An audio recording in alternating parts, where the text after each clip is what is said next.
Do you see the pointer? Yeah, we see like Okay. the red, little red light.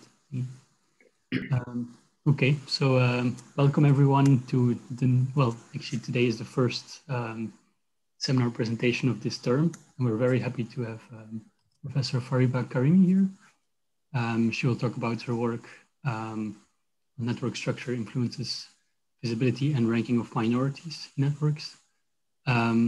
And from what I've understood, she has like a new position actually, both at the Complexity Science Hub in Vienna and then also at CEU. I think that's how you got in contact with us. I think it was Michael that got you in touch with us or something. So, Fariba, I don't know if it's okay for you, but sometimes we ask questions during the talk, if that's okay. Yes, it's fine. Yes. Yeah, okay. And then I think the floor is all yours for the presentation. Okay, thank you. Thank you very much. Thanks for inviting me. So today I will talk about how network structure can influence visibility and ranking of minorities. It's a kind of a combination of three projects I will talk about. Now, let me start by giving you some background on this topic. Okay, so just to show you some nostalgic view of how a coffee break and poster session at the pre-COVID era would look like, you would see something like this, that people start like hanging out and creating small groups and start chatting about certain things. Now, what sociologists have observed and noticed in such small gatherings is that people normally prefer to gather around people who they share similar social traits. Now, this can be related to gender, this can be related to ethnicity, age, or basically scientific interest or anything else.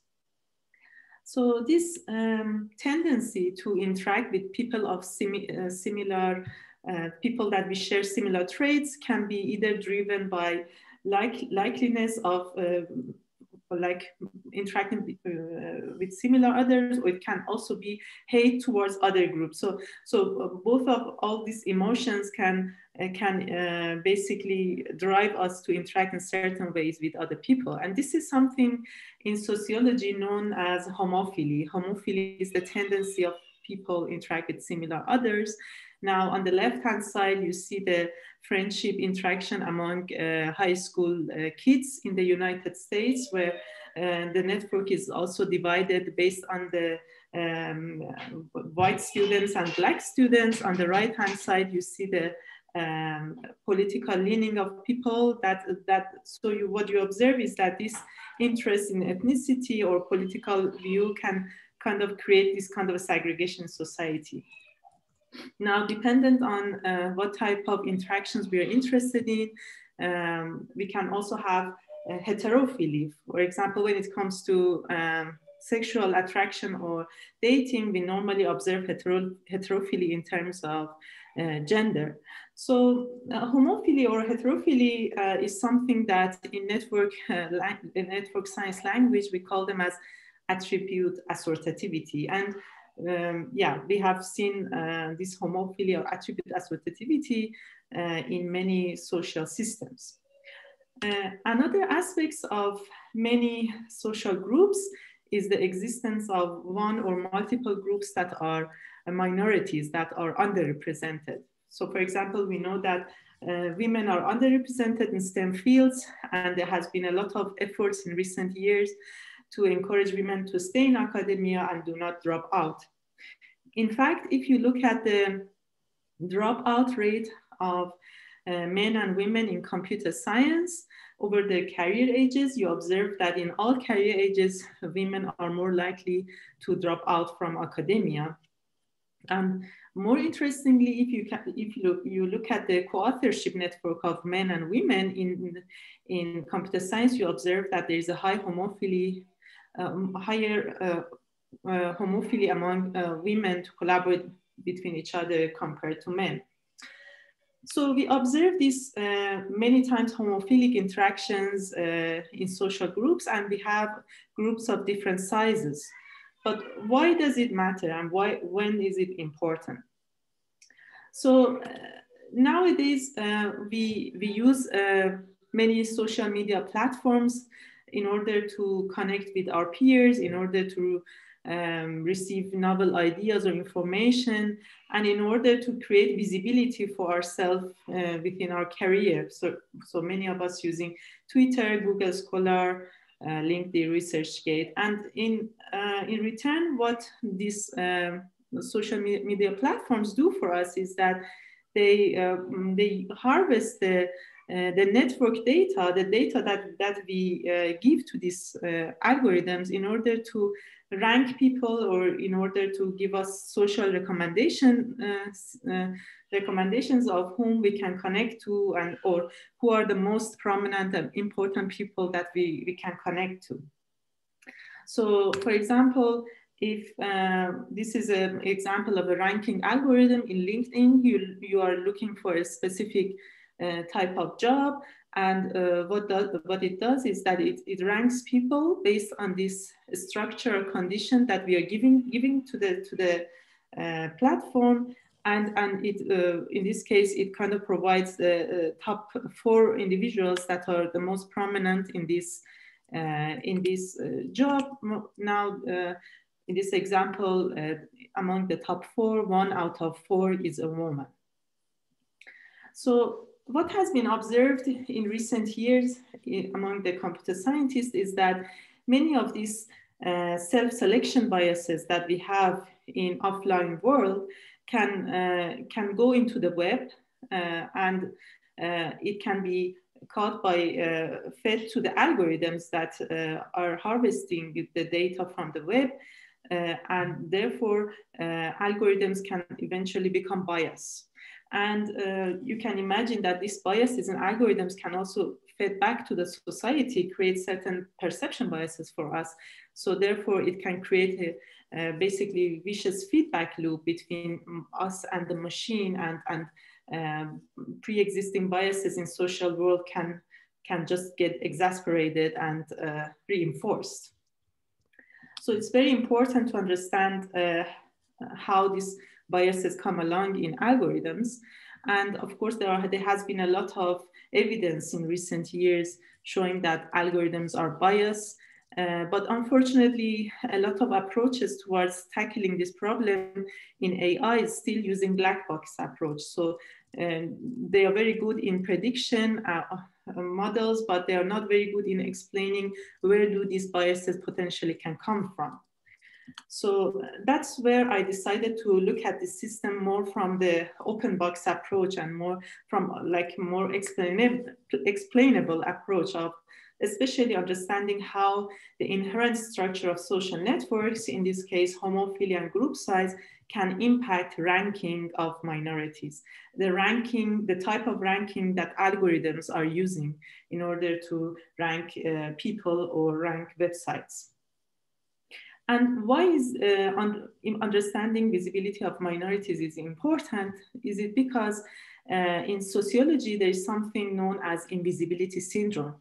So invisibility syndrome refers to situations where high-ranked minority people, they become less noticeable globally, and therefore they feel less influential in society.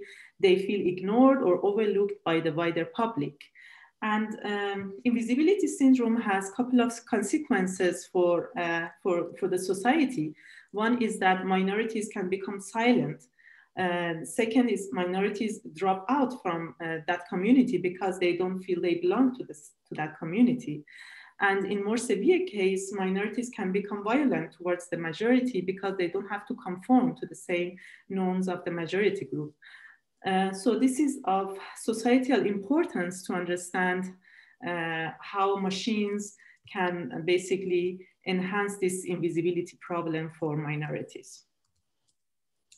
Okay, so to address this problem, and specifically to understand how network structure can exacerbate this visibility problem of minorities, I decided just to go back to network models that we know very well, And especially, I'm sure you're aware of the professional attachment model, that it's a growth model of networks. The difference here is that I decided to color them. So basically color refer to minority and majority. And let's say the fraction of minority nodes, orange nodes, are smaller than the blue nodes. You can play with the fraction and size of the minority group. And each arrival node connect to the existing nodes based on two mechanisms. One is professional attachment. This is the original model that we know of from the work of Barabasi and Albert. And now we have also a parameter called homophily parameter that determines the tendency of two nodes of the same color to be connected. So homophily is a parameter that ranges from 0 to 1. And basically when it's 0, nodes, strictly speaking, only to connect to the nodes of the opposing color. And when it's 1, nodes only interact with nodes of the same color. So the nice thing about this model is that it is very simple, and it has basically one parameter for homophily and one parameter for the group size. So we can learn a lot about the model, and we can understand the analytical behavior of the model very well. It has also potential to be extended. So you can also assume that homophily can be asymmetrical.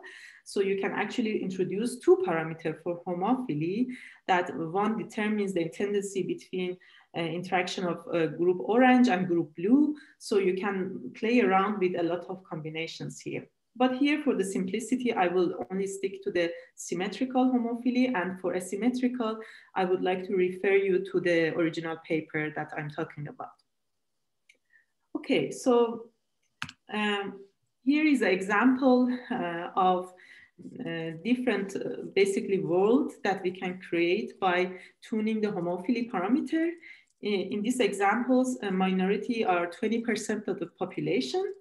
And here we have, when homophily is 0, all the orange nodes attract blue nodes. And because orange are minorities, they basically become these super hubs that attract all the majority in the network. And in the extreme case of complete homophily, we will have basically two isolated worlds that they grow similar to each other, but they have nothing to do with each other. And when homophily is 0.5, we basically cover the classic Barabasi-Albert model. So the nice thing about this is that, as I said, you can tune the homophily parameter and basically study different types of scenarios. So you can look at the degree growth of each group. So as time passes by, how much on average a group receive the total amount of degree. I mean, this was important for me because I wanted to show that actually my analytical derivation fits very well with the numerical simulation. And it, of course, took some time to realize how I should solve it analytically. And especially in the homophilic regime, for values between 0.5 to 1, it turns out to be nonlinear. I will show you later more details.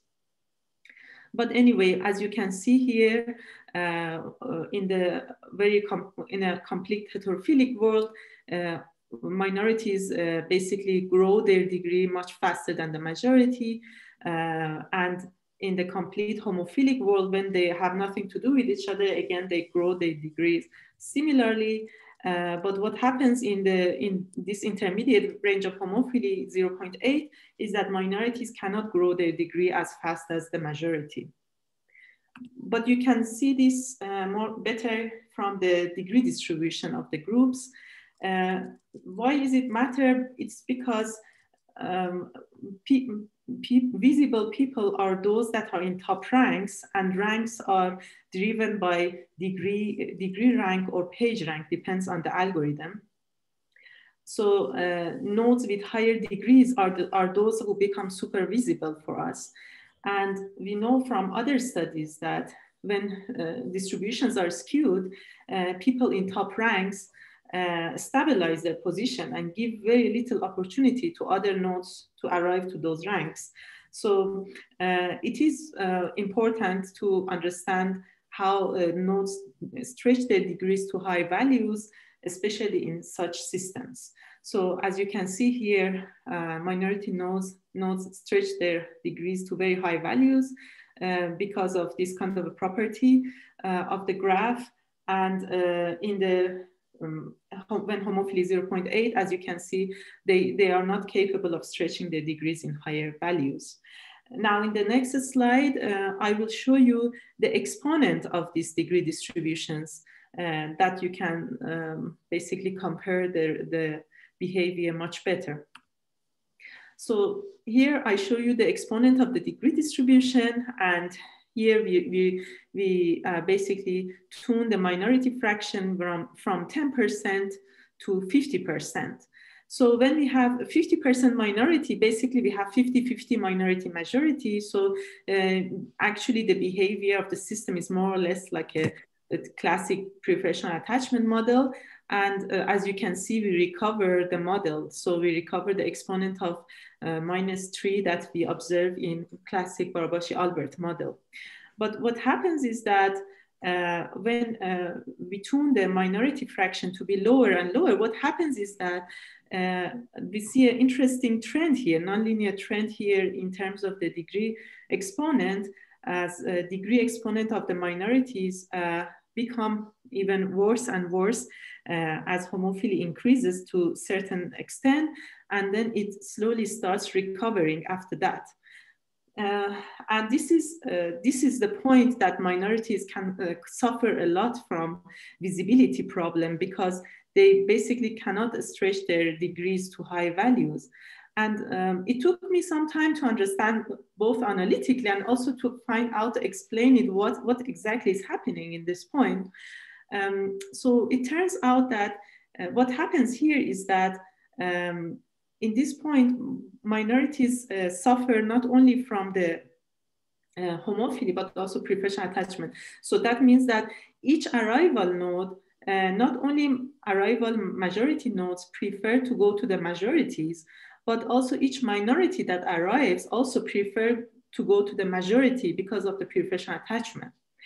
Now, what happens after this point that minorities start recovering their degree is that homophily becomes so strong that takes over the preferential attachment. So in this case, when minority node arrive, then they can also go to the other minority nodes. So this is where this kind of interesting dynamic is happening between minority and majorities. Okay, now, what I was interested in mainly to see the nodes in the top ranks, that because as I told you earlier, this is where algorithms effect coming from. So if we are talking about directed networks, of course, we have PageRank as one of the fundamental algorithms that is being used on the web. But of course, when we have directed networks such as Facebook or social systems where bidirectional links needs to be established, then we can talk about degree rank, because in undirected networks, you can show mathematically that the behavior of the page rank and degree rank are becoming similar. So here I show you the top 10%, top 20%, top 30%, and so on of the degree rank. And let's assume that minority in this system is 20% of the population. And given everything else equal, we would expect that minorities to appear in all ranks compared to what we expect from their size. So if there are 20% of the population, we want them to be appeared in all the ranks at least 20% of the time. Now, what happens is that in the heterophilic networks, minorities are overestimated in the top ranks, and they give very little opportunities to majorities to be in those ranks. But more importantly, in the homophilic networks, when homophily is 0.8, for example, minorities have very little chance to be in those ranks compared to what we expect from their size, up to 90% of the ranks. So basically, they are invisible, they disappear, even though we expect them to be there from their size. So this is a way of looking at algorithmic biases from more explainable approach, more from understanding of how networks can impact algorithms. Okay, so this is very nice. We can also look at it from the information perspective. How long does an information, it takes for an information to arrive from a random majority to a random minority? So let's just look at the orange or green light. As you can see, as homophily increases, it takes much longer for a piece of information to go from a majority to a minority and vice versa. And I think this is important when it comes to understanding how especially minorities should position themselves in a network in order to access all the important effects that a network can provide for them in terms of their novel ideas, new jobs, and everything else. Okay, so this is very nice. The model is nice, but it could only be useful if we can also find some empirical evidence that this model is useful.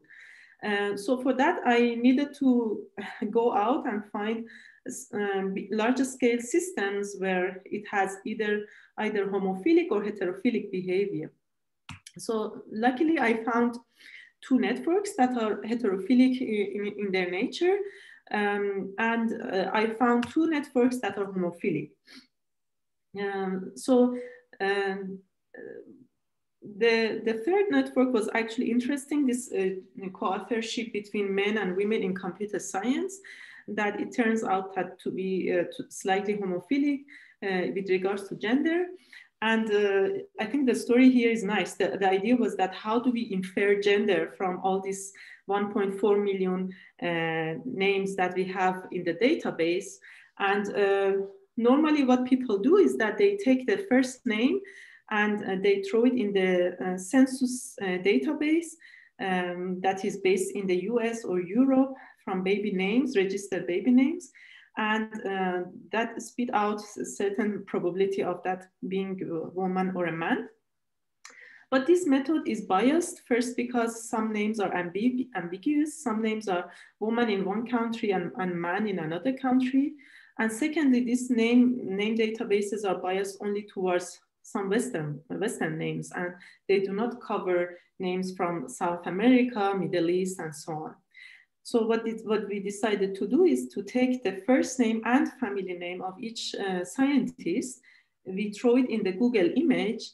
We take the first 5 images of that name and family name, and then we throw it in the face recognition algorithm, and it gives gender with much more accuracy compared to just first name approach. So with this method, we managed to recover almost 80% of the names from our database. So we could actually look at it more from the unbiased perspective.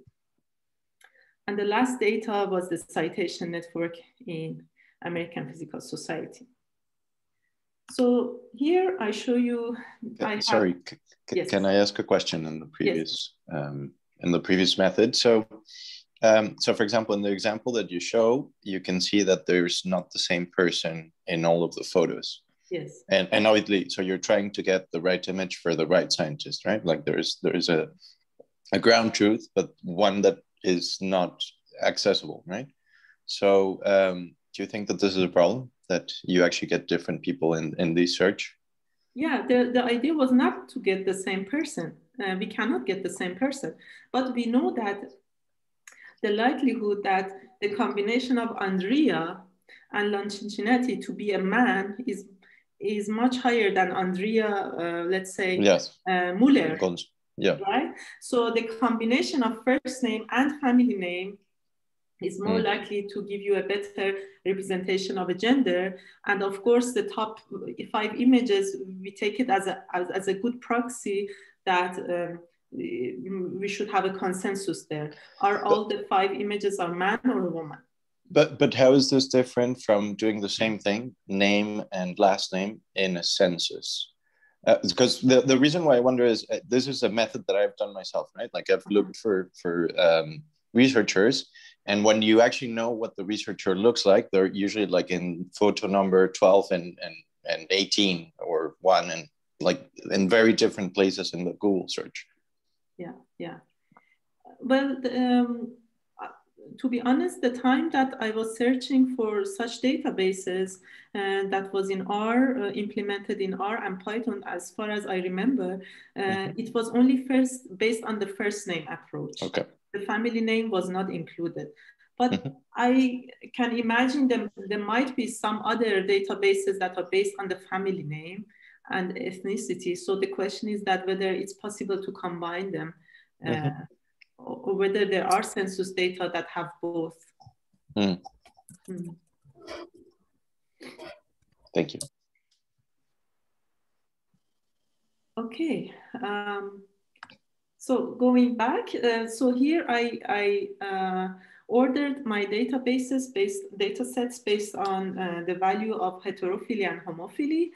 So from the extreme heterophilic to extreme homophilic. And the horizontal dashed line is the fraction of minorities in each of these data sets. And the orange solid line is the actual degree rank of the minority in that system.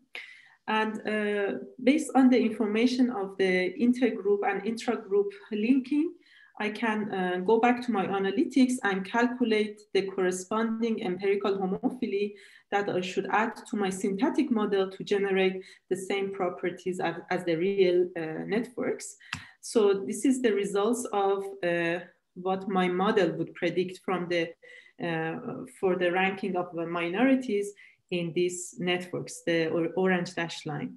So as you can see, although there are a lot of complexity in terms of the micro level behavior of the system, still the model is capable of basically reproducing the same ranking that we observe in empirical networks. So it is useful, it is a useful method to study ranking biases and visibility of minorities in social networks. Okay, so this is the first part of my talk. Basically here, I told you a little bit about how the structure of the network can impact algorithms. In the remaining of the talk, I want to talk about how this structure can also impact our perception about minorities in this follow-up work that we did with my collaborators from Santa Fe and Colorado. So just to give you a quick background. So if you remember from the last presidential election in the US, many of us, and including pundits, were completely shocked and baffled by how come Trump become president. Because if you open your Facebook or Twitter, you always see people that are Clinton supporters. And now if you look at really the Twitter network of Clinton supporters and Trump supporters, you see that people are really living in their own separate world and in their own bubble, and they have very little interaction with each other. And this is something in social psychology known as false consensus, underestimation of the prevalence of other groups in the system.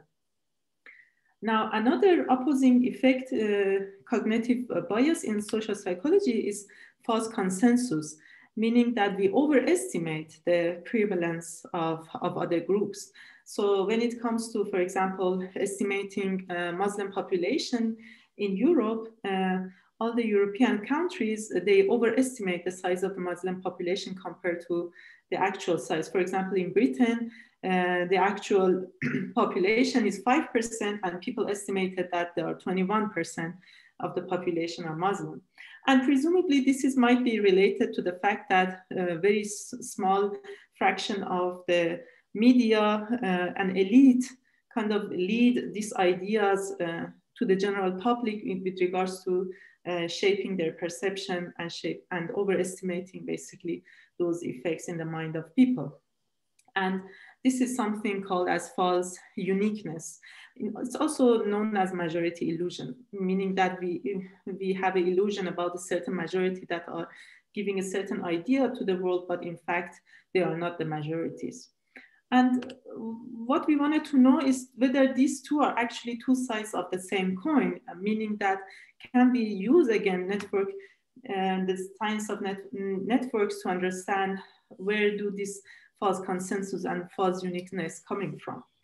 So if you think about the person living in the world on the left-hand side, a homophilic world, if you ask him to estimate the size of the purple population, he would underestimate the actual size because he has very little interaction with them. Whereas on the right-hand side, he would overestimate the size of the purple population. So in fact, what we did, we ran a couple of surveys in the United States, Korea, and Germany, and we asked people a couple of questions. So one question, for example, was, are you a smoker? Smoker or non-smoker, then in this case become minorities or majorities. What fraction of your friends are smokers, and estimate the size of the smoker in your country. So with this three information, we can estimate if that person belongs to the minority or majority, and what is the homophily of ego network of that individual, and what is his perception. So it turns out that for non-smokers, and this is a non-smoker perception, for a non-smoker interacting with non-smokers, high homophily, they tend to underestimate the size of the smoker population, whereas non-smokers that are surrounded by smokers, they tend to overestimate the size of the smoker population. We went back to the model that I explained to you earlier, the homophily model with professional attachment, and we observed that we find a good agreement between what we observe in the survey and what we observe in the model, meaning that now we can use this basically the network approach to understand both sides of false perceptions, false uniqueness, and the other perception bias. And we found also good agreement between the data and model. But I think what is very interesting for me is that we thought, okay, can we correct our perception? What if I ask my friends, my direct friends, to tell me about their perception, and then I average my own perception with the perception of my friends in order to correct for that? And this is something is called as Degroote average opinion model. What is interesting is that if you ask your neighbors about opinion, you can actually correct your perception if you are living in a heterophilic world, because you are surrounded by more heterogeneous kind of opinions and ideas. Whereas if you live in a homophilic world, that really doesn't help. So you need to go according to our simulation, like 5-6 hops outside your ego network in order to basically meet someone from another opinion in order to interact. So I think this is very interesting in terms of living in this filter bubble that we live and that algorithms are creating for us. Okay, I can just briefly also discuss the last project, the ongoing project that I'm doing with my colleagues. And that is also on understanding whether these mixing patterns and homophily impact our visibility in real face-to-face interactions. And the idea came about when Marcos, my colleague, showed me that actually this degree inequality that I have shown in real larger scale system also seems to exist in face-to-face interactions. So to understand that, we decided to go back to the original model of Starnini, where it basically describes interaction of people in a confined space.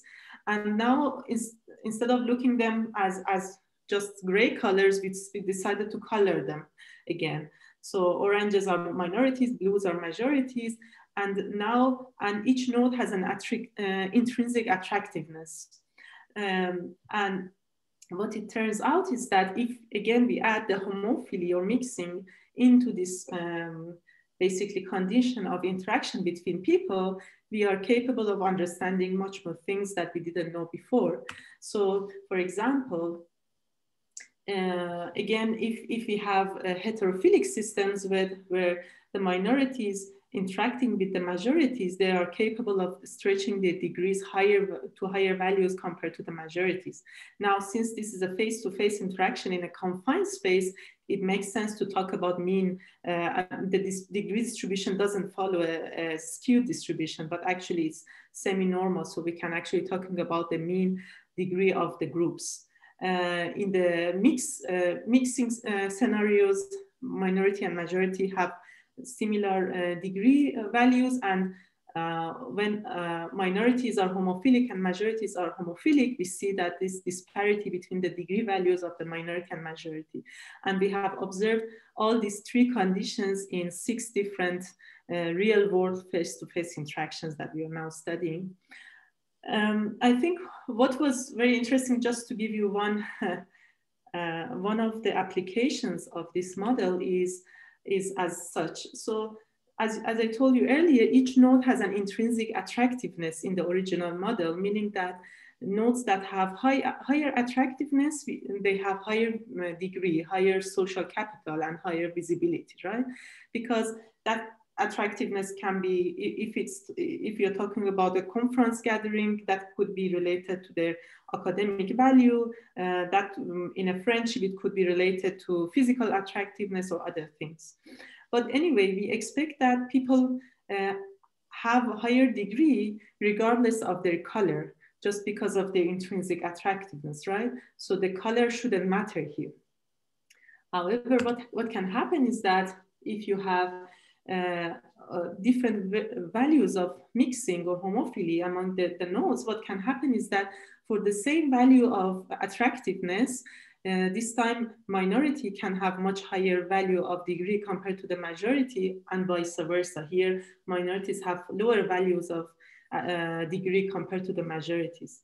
And I think this is very important from the sociological perspective, because many counter arguments for the fact that sometimes minorities are being discriminated is that, oh, those people should just work harder and should be treated the same way as other people.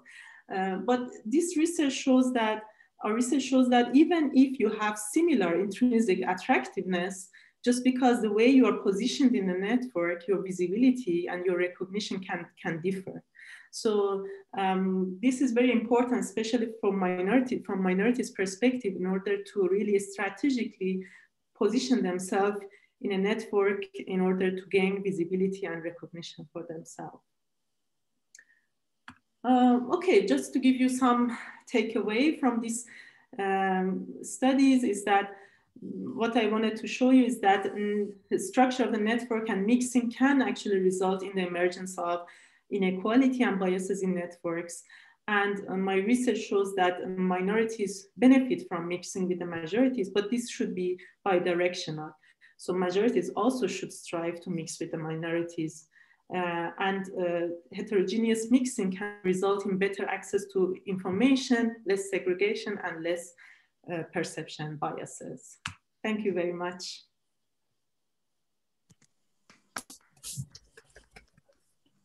Thank you very much, Fariba. Very, very interesting talk. So I have some questions, but let's first see if anyone else has a question to ask. So please just, I think, raise your hand. You can do it, or just unmute if you want. Can I ask a question? Yeah. So Fariba, so most of your applications are in science, right? But these ideas that you mentioned could be also used in other contexts. And if you also been looking at maybe some like minorities in political opinions, maybe some extremist political opinions, and the way they might also be like connected in a fairly homophilic way. Mm-hmm. Is it something that you're investigating to go outside the scientometrics somehow and to go maybe more into what would be happening on social media? Except the perception bias work that we did the survey on more sociological aspects, such as how do you perceive smokers, how do you perceive this population, how do you perceive religion. That was more on the societal part. Except that we haven't really dig deep into the political aspects, yes. but definitely, I think this is definitely important and relevant for understanding also the emergence of polarization and filter bubble. Yeah, okay.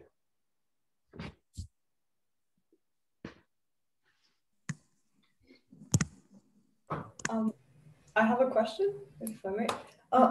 Great talks. Thanks for the very nice talk. I was wondering if you've looked a bit into, let's say, shock propagation, or like how information would spread differently.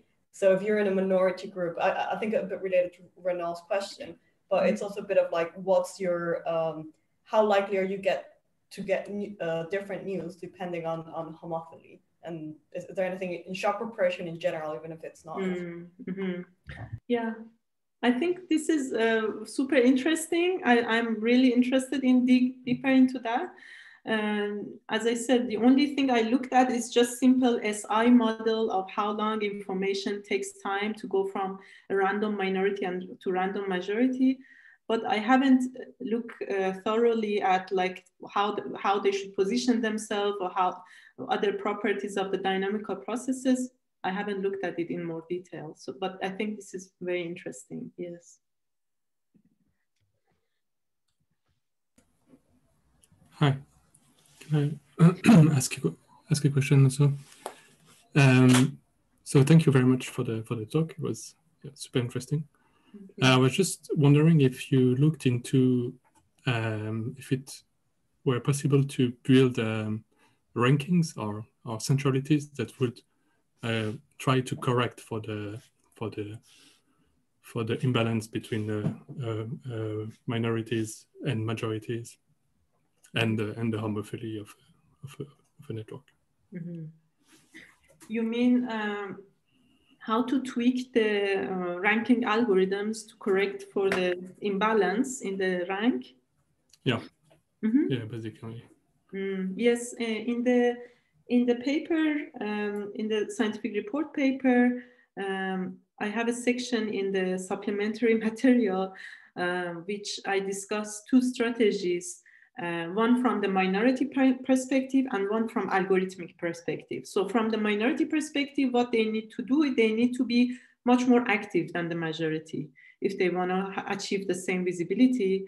And that means that basically they just has to come with much more degrees and interact with others so that they gain the visibility. From the algorithmic perspective, we actually know analytically in each degree rank what should be, what is the percentage of each group that appears in that rank. So if that would be an algorithm, that means that they need to basically put the threshold higher in different ranking for, let's say, majority, so that they let more minorities to achieve the same ranking as the majority. So there is always some kind of a compromisation is needed to achieve this, which is also questionable to some extent. But that's two methods that we can easily discuss as a result of this model. But I think in general that could be also something that one could study more in detail, and yeah, from more maybe a more generalized approach. Okay, thank you. Can I ask a question following on Alexandre? Do you think that institutions, and by institutions I'm being vague, like for example social media platforms, do you think that they have an incentive or they're willing to correct and tweak their algorithms? Or is this something that they're interested in doing? Because at the same time, you can imagine that they can have a huge backlash from tweaking their algorithms, no? Yeah, I think, I mean, these things with the algorithmic biases, and especially the impact of network, is super new. We still need to just study them theoretically. But some of these quota-based approaches that are used by institutions, for example, for hiring, they have this idea in nature. So, for example, there was a new paper actually coming up, I think in PNAS, if I remember, or Nature Communication, that shows that just for hiring, if you increase the number of women in the short list, you already give more probability for those minorities to appear in the in the job market. So I think, yeah, in practice, institutions in hiring procedures, they are aware of these techniques. But in terms of algorithms, I don't know how. But even, for example, for hiring or for quotas for the university, at least in the States, there's already a backlash saying like, no, you cannot take more Asian students because that's unfair, no, from a white majority. So it's interesting that at the same time, like these trickings, if they're made public, they can generate a backlash. No?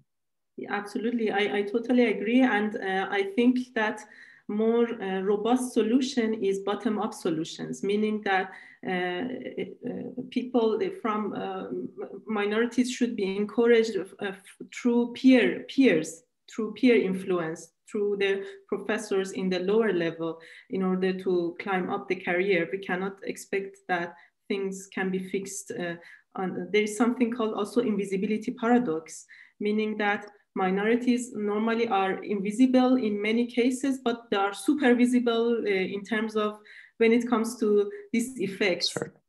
So I think you're right that it can also have negative consequences that could be studied more systematically. Thank you.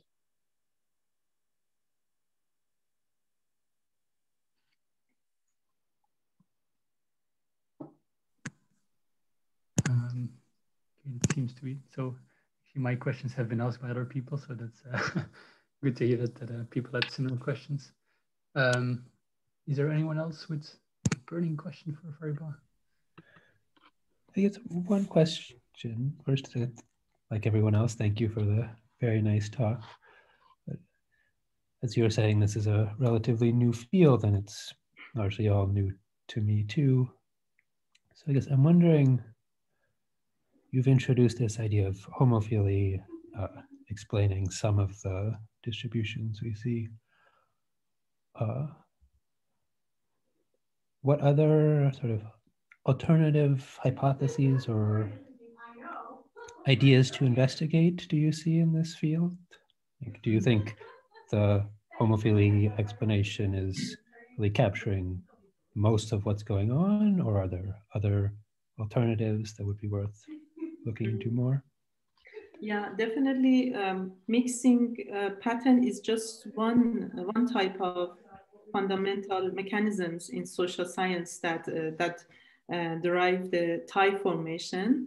There are other mechanisms as well that I'm also planning to investigate in more detail. For example, we know that triadic closure is also something that is abundant in social networks. And if you notice here in my model, that was not included. So there are other social mechanisms that one can slowly start adding to the model to make it a bit more realistic.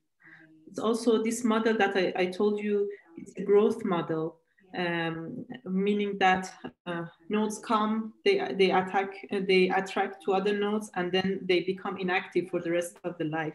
It's a good model for certain types of systems, but if you want to look at the more system in a dynamical manner or temporal networks, then you need to revisit the modeling approach. So I think there is a lot of potential in terms of the modeling approach, as well as adding more sociological insight into the model.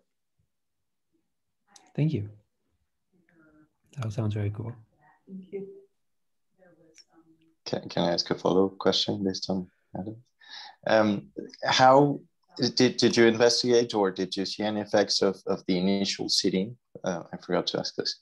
So you're building preferential attachment models now. So does it change completely if the first few nodes, the first K nodes are minority or majority? Do you get completely different results? Yes, you get completely different results. Yeah, this is something I'm looking at it right now. Yes. Yes. Obviously, this impact of the cumulative advantage is something that comes from this preferential attachment model. Yes. That's very interesting. Thank you. Thank you. So one more question. I had to think of it from Aiden's question, because it's also, it's like it's a different social mechanism, but this idea of like social tipping points when there's like a minority, which like when they reach large enough of a fraction suddenly have like majority influence or something. Yeah. Is there a relation between homophily? Because it seems if it's like fully homophilous, it wouldn't have an effect, even though if the majority gets to, or the minority gets like rather large. So do you feel it has to be somewhere in this heterophilic regime then? Or? Yes, yes. In the face-to-face interaction paper that we are working now on it, we found a tipping point where it seems like if minorities should be at least 30% of the population to make sure that they can now use homophily, they can increase their homophily and not losing their visibility. So this is something we have looked at, but the tipping point from the information perspective aspects, no, we haven't delved into that into great details. But there are papers by Santola. I don't know if you have seen this science paper by Santola and Baron Kelly, where they show that there is this minority. If you have in a system minority, a persistent minority, as long as there are 30% of a population, actually they can tip the information in the system in their favor. So it seems to be, yeah, this size effect. Yeah, that's really interesting. Because I suppose in some cases it could help or make it even worse depending on what the homophily is as well. Yeah, like exactly. This 30%. Is something that, yes, I mean, but in their model, they haven't looked at this different variation of the homophily. Yes. Yeah, that's cool. Yeah.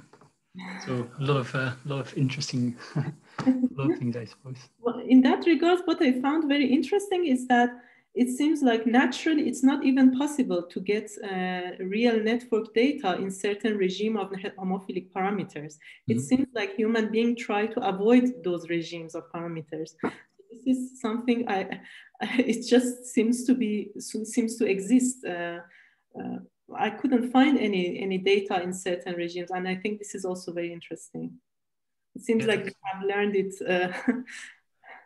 What regimes were hard to find?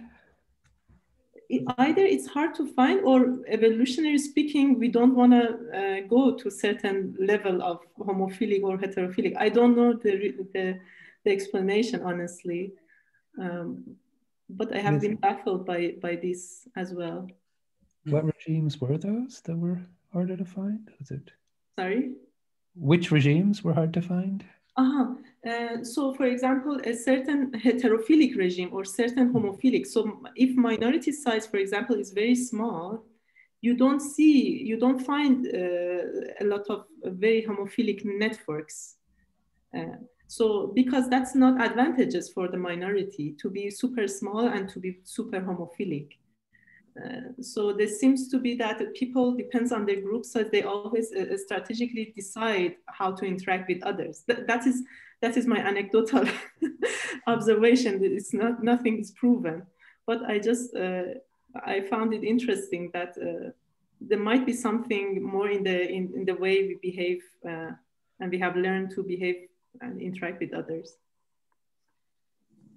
So this could be a new model, right? Like an evolutionary model of how you move in the parameter landscape. That would be very interesting. And which are stable equilibriums. And was it in social networks that you looked for like different? Yes. I suppose like maybe in other types of systems, maybe like man-made systems, there's more like a different range. Or yeah, maybe. Yeah, maybe. Yeah. I only looked at social systems. It might also be the bias in terms of sampling or finding data sets. Yes. Yeah. Yeah, that reminds me of something, Renaud, we talked about like the way you sample it, and then is it cascade sampling or something? I also suppose if it's more homophilic, you would stay more like in one group and you automatically like bias towards more homophilic sampling of your size or something. Yeah.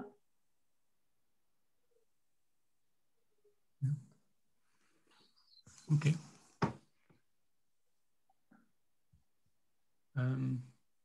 I think, well, let's see the time, but yeah, I think it's 3 p.m. So let's stop. And let's, of course, thank you again, Fariba. Super interesting and very interesting discussion as well. Very good start for this network series. Set the standard high. Yeah, and thanks everyone for being here as well. And then we'll see you next week for the Free from the Archive. Yep. Bye-bye. Bye. Thank you very much, Fariba. We appreciate you.